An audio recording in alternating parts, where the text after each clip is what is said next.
Estamos acostumbrados en ocasiones a conocer o a entender el mundo espiritual, pero solo del lado de las tinieblas. Todo mundo, antes de llegar a Cristo, tiene un conocimiento muy mínimo o muy vago del poder de Dios.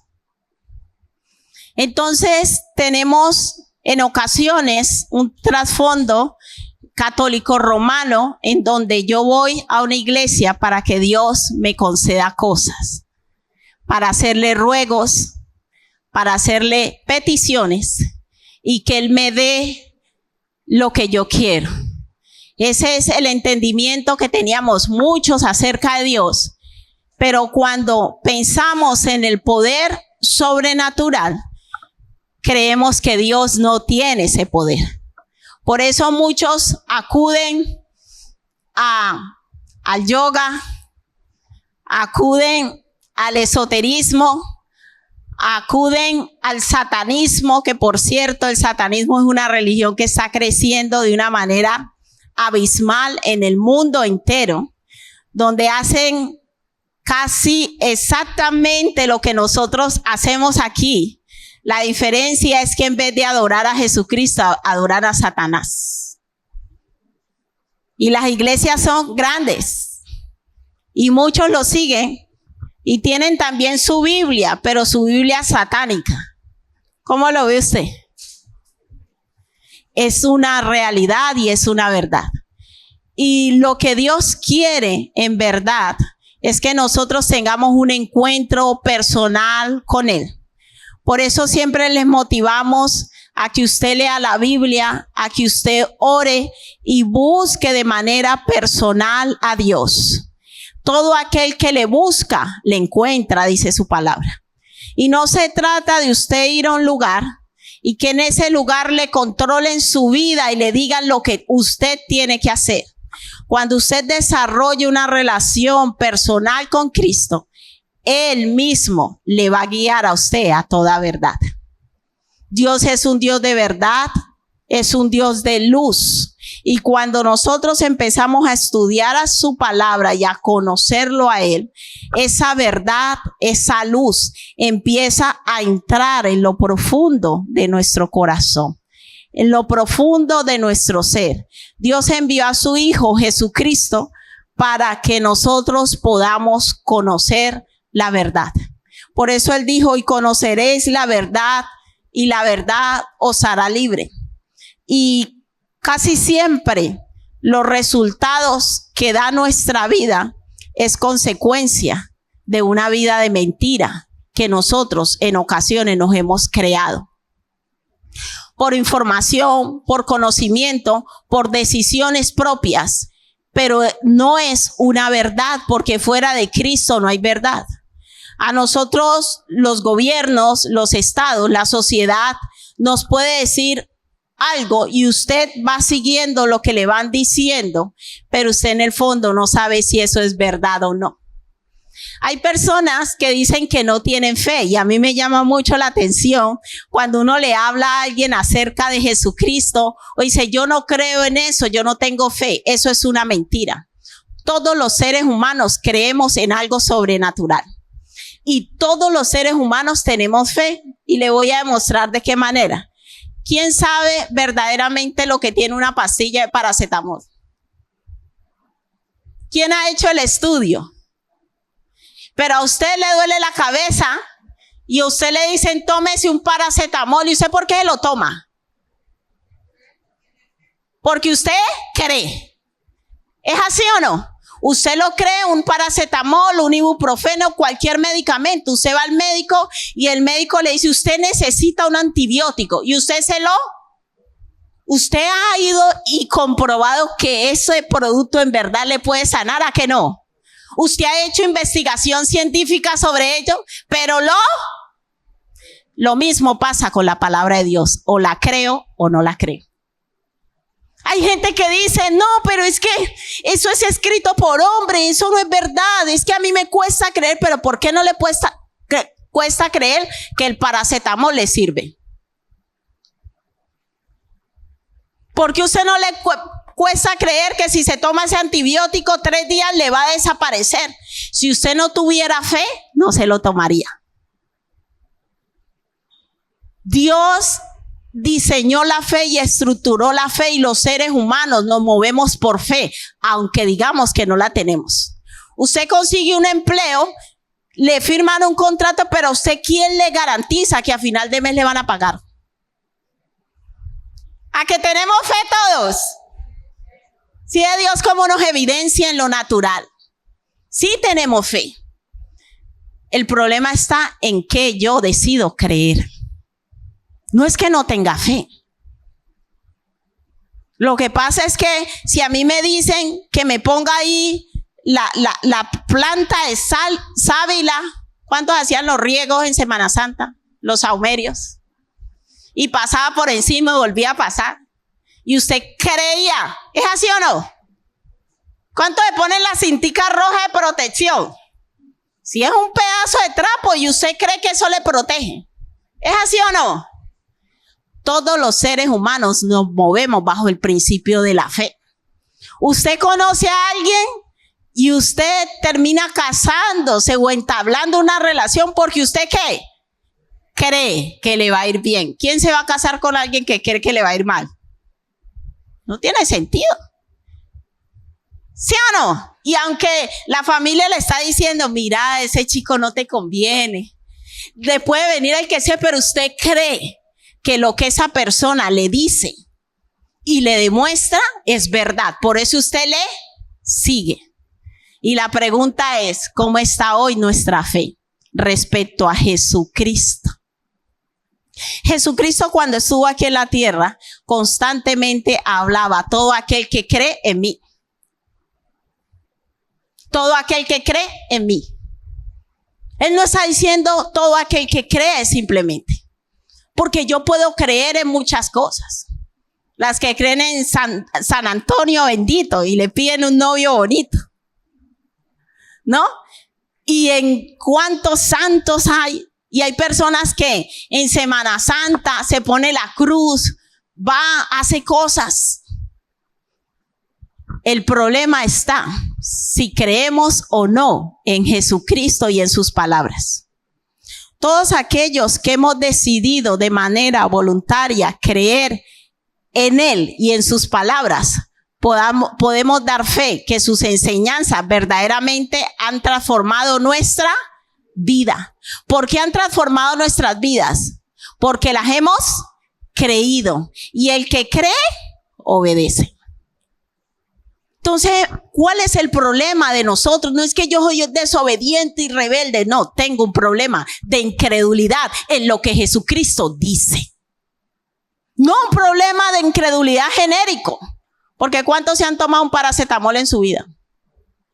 Ni sabe el componente que tiene. Le pueden estar dando cucaracha triturada y a usted le dicen que eso le sana y se lo toma. La gente que es buena para tomar todo tipo de remedio, ¿no? Que coja esa planta y macháquela y eso y se lo toman. Yo soy mala para esas cosas. Me cuesta. Pero hay gente que tiene una fe tremenda y lo que le dicen lo hace. Pero ¿por qué no nos preguntamos hoy por qué nos cuesta tanto creer las palabras de Jesús? ¿Por qué nos cuesta tanto creer las enseñanzas de Él? ¿Cuántas personas han ido donde un brujo, donde un hechicero, donde usted hace rezos? Hay personas que culturalmente tienen oraciones para todo y usted cree que con esa oración le va a funcionar. Pero en la Biblia hay muchas oraciones y esas no las creemos. ¿Cuál es el problema en verdad del ser humano? El problema se establece en qué o en quién creemos. Si yo decido de corazón entregar mi vida a Jesucristo y creer sus enseñanzas, Él me asegura que mi vida va a ser transformada. Él me asegura que Él va a hacer todo nuevo. Mira lo que dice acerca de nuestra vida antigua. Dice: esto pues digo y requiero en el Señor, que ya no andéis como los otros gentiles que andan en la vanidad de su mente, Teniendo el entendimiento, ¿qué? Entenebrecido. Esa palabra que me está hablando de tinieblas. Ajenos de la vida de Dios por la ignorancia que en ellos hay. ¿Por la qué? Ignorancia. ¿Por qué uno vive en tinieblas? Porque uno ignora la luz, uno ignora la verdad. Pero esta es una confrontación. Mira, esas palabras se las dijo el apóstol Pablo a la iglesia. Esas palabras no son para alguien que no conoce a Dios, esas palabras. Porque a veces leemos los versículos y decimos, no, eso es para los que no conocen a Dios. Dice que dice, ajenos de la vida de Dios por la ignorancia que ellos hay, como estábamos nosotros antes. Nosotros desconocíamos todas esas verdades eternas, no sabíamos que Jesús era la luz, no sabíamos que teníamos una vida de tinieblas. Para nosotros nuestra vida era normal. ¿Es así o no? Tomábamos decisiones, íbamos aquí y allá, pero pensábamos que todo era normal. Pero la palabra de Dios no enseña eso. Dice, teniendo el entendimiento que en tinieblas, entenebrecidos, ajenos de la vida de Dios por la ignorancia. No había conocimiento. Ignorancia quiere decir no hay conocimiento. Que en ellos hay por la dureza de corazón. ¿Pertenece a la nueva o a la vieja naturaleza? Ya entendemos por qué Dios necesita cambiar nuestro corazón. Porque la dureza de corazón es una característica también de la vieja naturaleza. Nos faltó ponerlo allí. Dice, los cuales después que perdieron toda sensibilidad, se entregaron a la lascivia para cometer con avidez toda clase de impureza. La inmoralidad sexual ha crecido en los últimos tiempos de una manera impresionante. Tanto así que la pedofilia va en aumento. Ya no hay sensibilidad. Ustedes recuerdan que pasamos un video aquí y ya han bajado el nivel. Están haciendo trata de niños desde los 4 años. Desde los 4 años, cada día desaparecen miles y miles de niños. Dígame, ¿cómo en un entendimiento normal puede creer que a un niño le gusta estar con un adulto? Hay países que quieren aprobar la pedofilia y que los padres se vean en la obligación de permitir todo eso. Iglesia, estamos en los últimos tiempos, si tú no te has dado cuenta. El ser humano ha llegado a unos niveles de perversión social, familiar, que jamás se había visto en la historia humana. El tráfico de niños, antes se hablaba de la esclavitud nunca se ha acabado y ahora ha vuelto con más fuerza y se llama esclavitud sexual de menores. Los que se dedican a hacer esas investigaciones dicen que hay niñas de 8, 10 años que en el día tienen acto sexual con más de 20 hombres. Y a nosotros nos parece terrible, pero es la realidad que hay ahora en ese mundo. ¿Por qué? Porque el entendimiento está entenebrecido. Y dicen que hoy en día es el negocio más rentable que existe. Porque abusan de los niños y ellos les sale muy rentable porque no tienen que pagar nada hasta que los niños mueren literalmente y sus padres nunca más los vuelven a ver. La palabra de Dios siempre dice la verdad y es una verdad que está clara y evidente a nuestros ojos y el que no quiera verlo es porque no quiere. Lo que pasa es que Dios no dice la verdad en unas cosas y en otras no. Si hay abuso de menores, si hay prostitución infantil, personas que ni conocen a Dios están metidos en ese sistema tratando de rescatar niños. Entonces yo no puedo creer que la palabra de Dios dice unas verdades y otras no. O lo creo todo o no creo nada. Porque si la palabra de Dios me evidencia y me dice en los postreros tiempos van a suceder todas esas cosas y esas cosas están sucediendo, no puede ser mentira que Cristo murió en la cruz para salvarnos del pecado y de la condenación eterna. Yo no puedo creer unas cosas y otras no. Porque si las evidencias me están hablando por sí solo de hechos que habla la palabra de Dios, Yo no puedo creer que yo pueda llevar una vida de desobediencia a Dios y me puede ir bien. Yo necesito decidir de corazón creer. Dice versículo 19, los cuales después que perdieron toda sensibilidad, dígame cómo un hombre de 40, 50 años puede pensar por un momento que a un niño le gusta que le toque y le haga de esas cosas. Perdieron toda sensibilidad, lo dice la palabra y lo estamos viendo. Eso se llama empatía humana y se ha perdido la empatía, ya no hay dolor. Y yo le digo una cosa, cuando un adulto no tiene sensibilidad con un menor, no tiene sensibilidad con nada. Porque son los más indefensos. ¿Cómo pueden querer aprobar que los padres permitamos que toquen a nuestros hijos?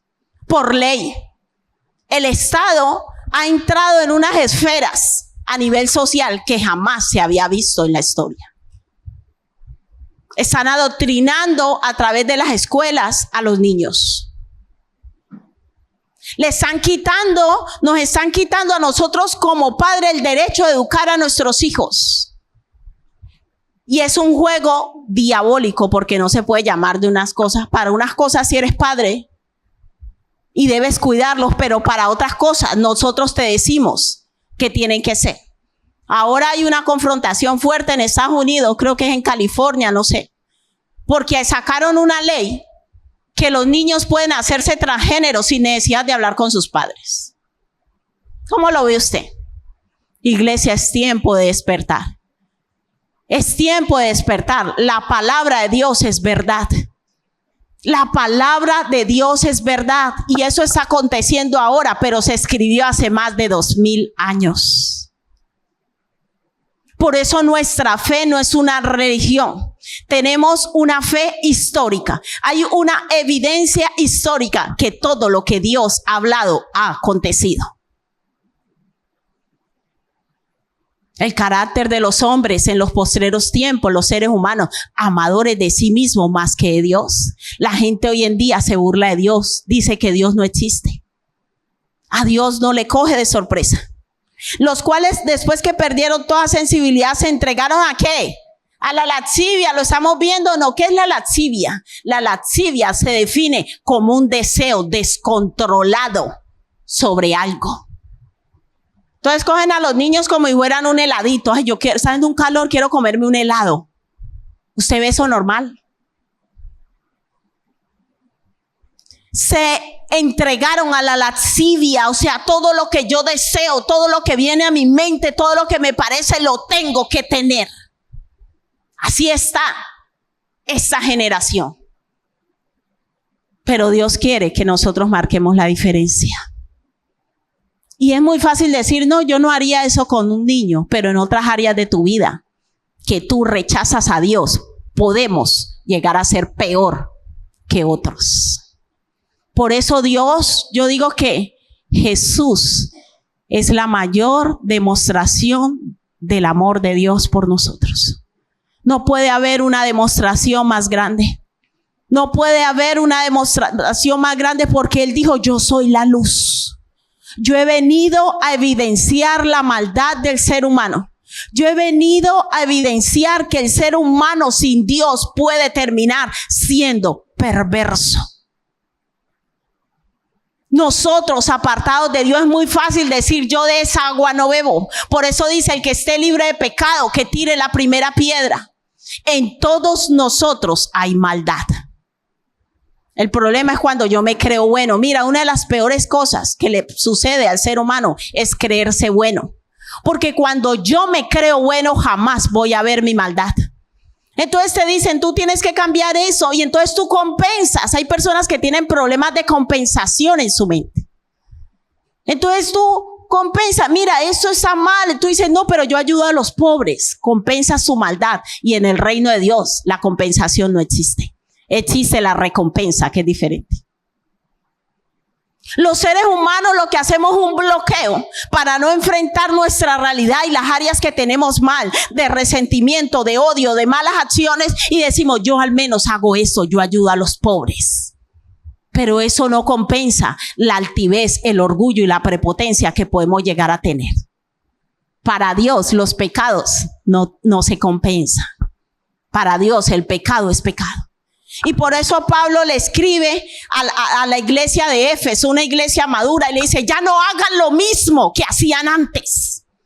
Si en verdad ustedes están en Cristo, una persona que dice que la luz de Jesús le ha iluminado, y vuelvo y le digo, esta carta no fue enviada para los inconversos. Es que eso es lo fuerte, porque usted diría, no, es que eso, claro, eso es para la gente. No, está hablándole a los que dicen que creen en Dios, a los que dicen que van a una iglesia, a los que levantan sus manos y alaban a Dios. El apóstol Pablo le dice, sí, aunque usted vaya a una iglesia, venga, le digo algo, no haga lo mismo que hacen los demás. Porque si hay un lugar donde la maldad se camufla, es en una iglesia. Usted no lo sabía. Aquí vienen muchos con apariencia de piedad, pero tranquilamente se puede negar la eficacia de ella. Aquí puede venir muchas personas. Yo por ahí hay gente que va a la iglesia y es así. No, usted tranquilo. Aquí venimos para ser santificados. El que quiera, el que no, viene cada 8 días a la iglesia y hace esto. ¡Ay! No diga eso, sí es la verdad. Antes usted escuchaba la pedofilia dentro del catolicismo, pero hoy en día usted lo encuentra dentro de las iglesias evangélicas así. Entonces Pablo, guiado por el Espíritu Santo, dice, cuidado, usted puede decir que usted va a una iglesia y cree en Dios, pero no haga lo mismo que hacen los que dicen que no creen. No haga lo mismo. Por eso le dice, ya no andéis como los gentiles, como otros que dicen que no creen en Dios, que andan ¿qué? En la vanidad de su mente. ¿Qué es la vanidad de su mente? Lo que yo quiero, lo tomo y lo tengo. Los mismos deseos. Yo le hago una pregunta, ¿usted tiene los mismos deseos que tiene la gente que no conoce a Cristo? Le digo, usted está en tinieblas aunque venga a una iglesia. Y lo que el apóstol Pablo dice, yo quiero, y el Espíritu Santo me está diciendo, cambien esa actitud. Si van a la iglesia y se congregan y dicen que creen en Jesús, sean luz. Porque es muy fácil decir y ponerme el título de cristiano y seguir comportándome como aquellos que niegan a Jesús. Eso es triste, pero pasa y abunda hoy en día así. Pero en casa de oración vamos a marcar la diferencia, amén. Nosotros estamos en luz, amén. Gloria a Dios. Entonces dice 20, mas vosotros no habéis aprendido así a Cristo, amén. Mira que lo dice el mismo Pablo. Nosotros no, eso es en otras iglesias de pronto, pero en casa de oración. Aquí no hay vanidosos, aquí todos tenemos la vista en las cosas de arriba. Versículo 21, si en verdad le habéis oído y habíais sido por él enseñados conforme a la verdad. Dice si en verdad, o sea, evidencia que usted es hijo de Dios. Ya no vale decir evidencie y muestre que usted anda en luz. Porque si usted va a hacer lo mismo que hacen los que dicen que está en tiniebla, usted no anda en luz. Por eso lo dice el apóstol Pablo, si en verdad, o sea, vamos a hacer aquí la prueba de la verdad. Si en verdad usted anda en luz y usted ha creído en Jesús, por eso utiliza esa palabra Pablo. Si en verdad le habéis oído y había sido por él enseñados conforme a la verdad que está en Jesús. O sea, si en verdad Jesús es la luz del mundo y todo aquel que le sigue no anda en tinieblas. Si usted le está siguiendo a Jesús, usted no se puede comportar así. Está diciendo Pablo. Estamos en los últimos tiempos donde Jesús viene por su iglesia, pero no una iglesia que vive bajo tinieblas.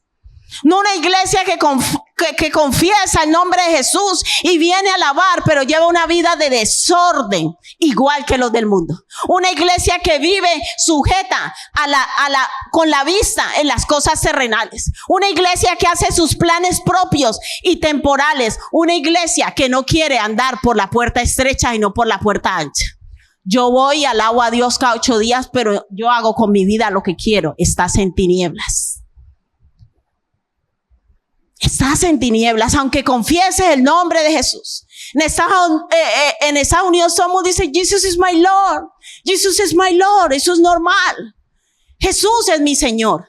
Pero es que no se trata de yo decirlo. Ahora el Espíritu Santo nos está llevando una realidad y le está diciendo, evidencie y demuestre que usted está siguiendo a Jesús. Evidencie. Porque si usted anhela lo que todo mundo anhela, usted quiere el mismo estilo de vida que todo mundo tiene, usted quiere venir aquí a presumir que usted es el más riquito, el que más tiene, a mirar por los hermanos por encima, usted no está en luz. Evidencie que usted está siguiendo a Jesús. Evidencie con su actuar, porque estar en tinieblas lo demuestra nuestro actuar. Cuando anhelamos lo mismo que anhela todo mundo, cuando vivimos pensando que los del mundo viven mejor que nosotros, tinieblas. La luz me lleva a amar todo lo de Dios. La luz me lleva a vivir en santidad. Dice versículo 2, en cuanto a la 22, perdón, en cuanto a la pasada manera de vivir, despojados de ¿qué? ¿Cómo llama el apóstol Pablo aquí? ¿El viejo? No diga el hombre viejo que tengo al lado, no, el viejo hombre, ¿vale? El viejo hombre es nuestra antigua condición, no vaya a herir sentimientos de nadie, por favor. Entonces dice, despojados de, que está ¿qué? Viciado conforme a los deseos engañosos.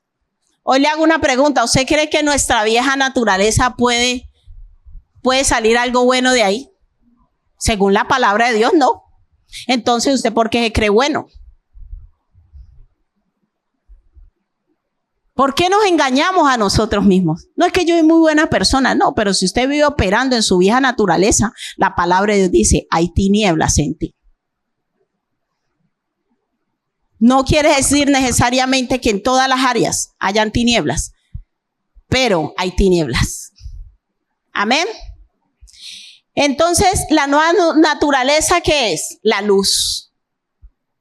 Dice que anda en justicia, le gusta lo correcto, tiene deseos y sueños, anhelos eternos. ¿Cuáles son sus sueños y anhelos? ¿Tener una casa mejor, un chalet mejor? ¿O estar en las moradas celestiales? Depende de lo que usted sueñe, así está en luz o en tinieblas. Hay personas que dejan de seguir a Cristo porque Dios no le dio lo que quería. Y dice que los que no conocen a Cristo viven mejor que yo. Usted está en tinieblas todavía. ¿Estamos entendiendo? Tenemos que ser transicionados de mentalidad. La luz, yo tengo la vista en las cosas celestiales. Creo en que Dios tiene un diseño perfecto para mí. Camino conforme a los planes eternos de Dios. ¿Cuántos estuvieron en ese grupo de Señor, esta es mi idea, bendícemela, amén? Porque venimos de ese trasfondo. Yo hago el bien, yo me porto bien, entonces tengo esta idea y Dios debe bendecírmela. Y el Señor dice, no es que esos son tus planes, no los míos. ¿Es así o no? Y luego nos enojamos con Dios. Pero yo hasta ayuné, como se hizo 40 días de ayuno, si ese no es el plan de Dios. Los planes propios, ¿a qué naturaleza pertenecen? A la vieja. Los planes de Dios. Entonces, cuando yo me entrego a Cristo, yo empiezo a orar, Señor, que en mi vida se empiece a materializar tus. Pero el problema está cuando los planes de Dios no se ajustan con los de nosotros. Ahí empieza el problema. Imagínense que usted tenga un plan de vida y Dios le diga, no, en mis planes yo te voy a mandar de misionero a la India, a las zonas. Hay gente que empieza a retroceder y dice, no, si yo quiero una casa, yo quiero lo que todo el mundo quiere. Por eso andar en los planes de Dios no es fácil, porque los planes de Dios son los planes de ¿quién? No los nuestros. Y tiene que haber, como siempre lo damos, una participación activa de mi voluntad de decir, Dios, haz conmigo como tú quieras. Eso es andar en los planes de Dios, que está muy distante de lo que nosotros planeamos para nuestra vida. Amén. Andar en luz es andar en vida eterna. Y es una puerta ancha, ¿qué dice la palabra? Es una puerta estrecha. Y hay personas que quieren seguir a Cristo y con todo su paquete atrás de sueños, de anhelos, todo lo que usted quería toda su vida. Y Dios dice, no, el que quiera seguirme, niéguese a sí mismo. El que quiera seguirme y no renuncie a todo lo que posee. Y no estamos hablando de cosas materiales. Estamos hablando de sueños, de planes de vida y anhelo. No puede ser mi discípulo. Jesús nunca lo negó. Porque si algo hace el Señor Jesús es hablarnos siempre con la verdad. Vamos a 1 de Juan, por favor.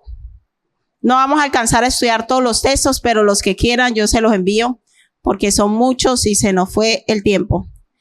1 de Juan 2, primera carta de Juan.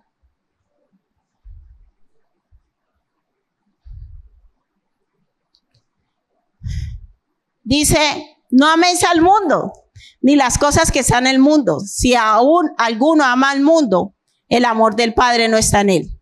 Y ahí el autor explica claramente qué significa el mundo.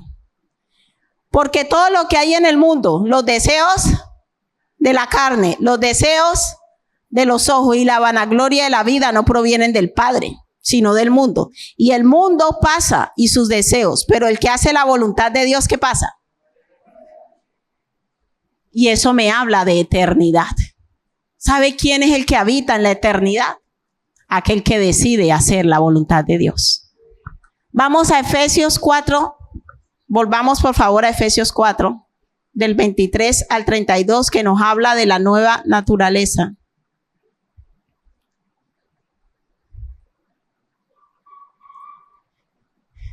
Los que andamos en luz, nos dice el Señor, y renovados en el espíritu de vuestra mente. ¿Qué es lo que tiene que cambiar para que cambie mi forma de vivir, mi forma de? Usted siempre que siga pensando igual, su vida no va a cambiar. Nosotros actuamos de acuerdo a lo que pensamos. Por eso necesitamos que la palabra de Dios renueve nuestra mente. Y renovados en el espíritu de vuestra mente y vestidos del nuevo, aleluya, creados según Dios en la justicia y santidad de la verdad. Por lo cual, desechando ¿qué? Una persona que anda en luz y sigue mintiendo anda en luz. Hablad verdad cada uno con su prójimo, porque somos miembros los unos de los otros. Airaos, pero no pequéis. No se ponga el sol sobre vuestro enojo. Usted sabe que la ira, una persona que anda en luz no puede ser gobernada por la ira. Hay gente que se enoja porque sí, por si acaso. Cuando uno en el corazón, por cualquier cosa que le digan, se le presenta eso, se le forma eso en el corazón y se enoja por cualquier cosa. Eso se llama ira. Y un hijo de Dios no puede ser gobernado por la ira. Está demostrado que la ira ha producido cosas terribles en muchas vidas. Hay personas que por un momento de ira han terminado hasta matando a otra. Mira, la ira enceguece y empezamos a hablar, a pensar y a hacer cosas que nos saca hasta de nuestro propio estado natural. La gente piensa que la ira no es un pecado menor. No, la ira es un pecado grave. Porque la ira tiene la capacidad de sacarnos de nuestro desarrollo natural, porque nos cegamos por la ira y empezamos a reaccionar de una manera negativa, a insultar. Hay personas que cogen y tiran cosas. La reacción, todas esas reacciones agresivas son producto de la ira. Es un pecado grave delante de Dios. Dentro del catolicismo está dentro de los 7 pecados capitales. ¿Usted sabe por qué lo llaman pecados capitales? Porque de esos pecados se desprenden multitudes. La palabra capital quiere decir que son los principales que generan consigo multitud de pecados. Y si la ira está entre los 7 pecados capitales según el catolicismo, es porque han estudiado que muchos pecados se desprenden.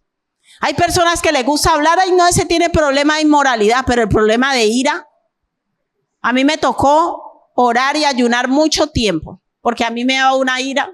Mira, eso me subía como, yo siempre digo de aquí. Y cuando llega aquí al corazón es algo terrible. Y a Dios no le gusta que vivamos así. Nuestro corazón no puede ser gobernado por la ira. Cada cosa que me dicen me enojo. No me gusta que me hablen así. Es un corazón lleno de ira, y un corazón lleno de ira no tiene amor. Porque el fondo de la ira es el orgullo, la altivez, la prepotencia. Trae consigo muchos pecados. Dice, airaos, pero no pequen. Entonces yo no me puedo enojar. Sí, es natural enfadarnos, pero cómo reaccionamos es el problema.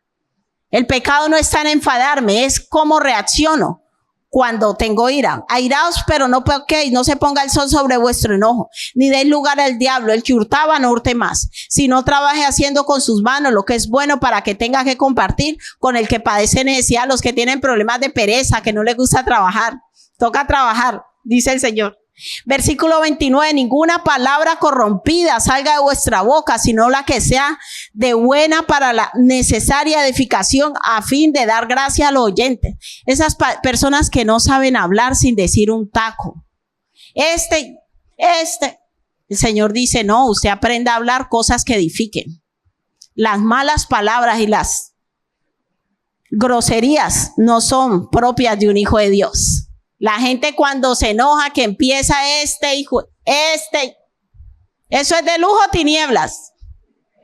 Tinieblas, nosotros debemos cuidar, y sobre todo en los momentos de ira, cierre su boca, y cuando se le vengan esos pensamientos con los taquísimos, así a malas palabras, diga, no, yo soy un hijo de luz. Yo no voy a hablar así. Yo no voy a usar mi boca para insultar y tratar mal a nadie. Yo soy hijo de luz. Yo no ando en tinieblas. Amén. Dice, y no, versículo 30, y no contristéis, o sea, entristecer al Espíritu Santo de Dios, con el cual fuiste sellado para el día de la redención. Quítese de vosotros toda amargura. Ay, hay personas que son primos, la ira y la amargura. Personas que mantienen como enojadas con todo el mundo, tienen un problema. Eso se llama amargura. Y no le pueden hacer una broma porque no, ya está pasando conmigo y era una broma. Mira, cuando nosotros tenemos problemas de amargura, todo nos enoja, todo nos molesta. ¿Por qué dijo zapato y no dijo calzado? O sea, se pega de cualquier cosa. La amargura nos lleva a eso. Dice enojo, ira, vuelve y repite sobre la ira. Gritería, ¿cuánto le gusta gritar por todo? Y eso montan unos escándalos y esa gritadera. Dios se sabe que a Dios no le gusta que estemos gritando. Dice, bienaventurados los pacificadores, que aprendamos a hablar, mira, no estoy de acuerdo con esto. Y los padres, que pensamos que por chillar más los niños nos van a entender más. Quítese de eso. No es porque usted grite más al niño, a ver. No, el niño no tiene problema de sordera. Y he comprobado yo que cuando les hablamos bajito y con amor entienden mejor. Deje de estar gritando a sus hijos. Eso era la vieja. La nueva no grita. Dígale al del lado, la nueva no grita. Esa es la vieja. Gritería y maledicencia. Hay personas que les encanta maldecir por todo. Y toda malicia. Personas que, ay, le han visto ese vestido a la hermana. Eso está muy cortico. Ay, ese escote que traía. Y viene aquí, usted no se concentre a alabar al Señor porque le está mirando que la faldita de la hermana, que cómo trajo el pelo, que si se acerca uno a hablar con el hermano, y cuidado, está hablando con el hermano. Hay personas que están llenas de malicia, a todo le ponen doblez. Y a Dios no le gusta, dígale, no sea malicioso, hermano, que al Señor no le gusta eso. Muera la malicia. ¿Qué dice versículo 32? Esto es para los hijos de luz. ¿Cuántos hijos de luz hay en este lugar? Dice, antes sed benignos, misericordiosos. ¿Qué es misericordia? La misericordia es no darle el castigo a alguien que merecería. Y si hay un lugar donde nosotros tenemos que aprender a ser misericordiosos, son con los de nuestra familia. No es que no se lo merece, y el Señor dice, tú tampoco, pero dáselo. Porque Dios es misericordioso con nosotros. Dios nos da cosas que nosotros no merecemos. Pero Dios no quiere que nos quedemos solo pensando en que Dios tiene misericordia de mí. No, aprende a ser misericordioso. Que a usted le toca lavar los platos. No. Vean, las casas pasan de todo. Pelean por los platos, por el baño, quién limpia, quién. Si usted está bien y puede echarle una mano, vale, lo has dejado desordenado, te lo voy a arreglar otra vez. No siempre, pero hay momentos donde necesitamos ser misericordiosos. Llega la persona cansada y le dice, no, usted le toca de malas. Yo no le voy a ayudar. No, sea misericordioso. Una cosa es cuando la persona abusa, pero hay momentos donde la persona no tiene capacidad, está cansado, échele una mano, aunque no se lo merezca. ¿Sí lo entendemos? Dice, perdonándoos unos a otros, los que les cuesta perdonar. Los que dicen, yo perdono, pero no. Dios también dice, perdonaos unos a otros, como Dios también os perdonó a vosotros en Cristo Jesús. ¿Por qué yo tengo que perdonar a otros? Ahí nos lo está diciendo. ¿Por qué yo tengo que perdonar? Porque Dios nos perdona a nosotros. Esa es la única razón. No es que no se lo merece, es que me lo volví a hacer y el Señor dice, tú me lo haces todos los días y yo te perdono. Cuando uno entiende ese principio, que yo tengo que perdonar a otros, simplemente porque Dios me perdona, mi corazón mantiene limpio de resentimiento. Me puedo enfadar, me puede herir lo que la persona me dice, pero voy delante de Dios y oro y le digo, Señor, ayúdame a perdonar, porque tú a mí me perdonas todos los días. Mira, cuando uno hace esa oración, el corazón se limpia. Cuando uno hace esa oración, el corazón se limpia y Dios le da la capacidad a uno de borrar. Y en uno de los lugares donde más perdón tiene que haber es en la familia. Familia en la carne y familia en la fe. Yo tengo que aprender a perdonar también a mis hermanos de la congregación. El principio del perdón es tan importante para una persona que anda en luz, porque Dios quiere que nosotros desarrollemos buenas relaciones. Relaciones de amor, relaciones de unidad. Y hoy yo tengo que decirte, sin el perdón jamás se van a establecer y se van a construir relaciones. Sin el perdón no existe. ¿Por qué? Porque es natural dañarnos los unos a los otros. Es natural que el otro se va a equivocar conmigo, pero es natural que yo también me voy a equivocar con el otro. A veces usted ve relaciones matrimoniales fuertes, relaciones familiares fuertes, pero usted no sabe cuánto han tenido que perdonarse para permanecer unidos.